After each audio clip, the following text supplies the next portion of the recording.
Santiago বার্নাব্যুতে ৯০ minute অনেক দীর্ঘ সময়। হুয়ানিতোর এই বিখ্যাত উক্তিটির সত্যতা আবারও প্রমাণ করল রিয়াল মাদ্রিদ। রিয়াল মাদ্রিদ ক্লাবটার জন্মই হয়েছিল হয়তো একের পর এক কামব্যাক করে ফুটবল বিশ্বে রাজত্ব করার জন্য। বায়ার্নের বিপক্ষে ম্যাচের ৮৭ মিনিট পর্যন্ত পিছিয়ে থাকলেও জয় নিয়ে মাঠ ছাড়ে রিয়াল মাদ্রিদ। বিস্তারিত দেখুন রিপোর্টে।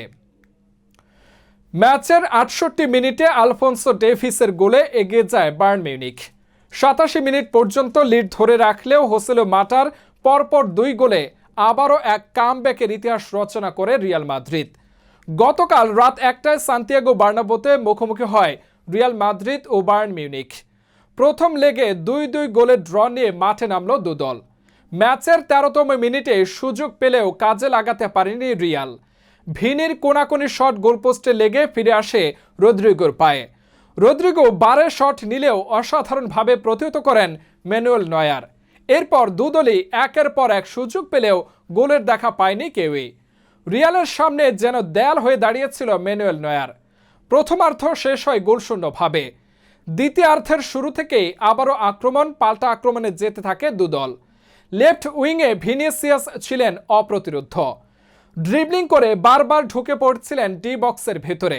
সমান তালে চলছিল বায়ার্নের আক্রমণ ও হ্যারি কেন ডেভিসের দূরপাল্লার শটগুলো ঠেকে দিচ্ছিলেন লুনিন।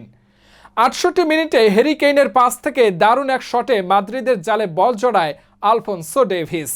এগিয়ে যায় বায়ার্ন মিউনিখ।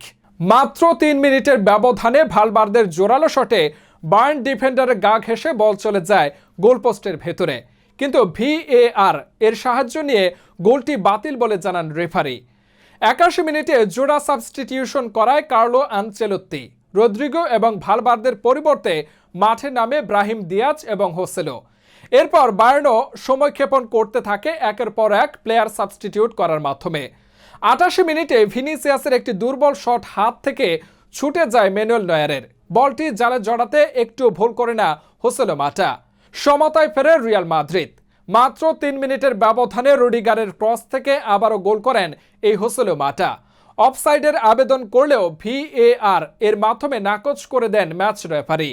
২ লেগ মিলে ৪-৩ গোলের ব্যবধানে ফাইনালে চলে যায় রাজকীয় মাদ্রিদ। ফাইনালে আগামী ২ জুন রিয়াল মাদ্রিদ মুখোমুখি হবে আরেক জার্মান ক্লাব বরুসিয়া ডর্টমুন্ডের।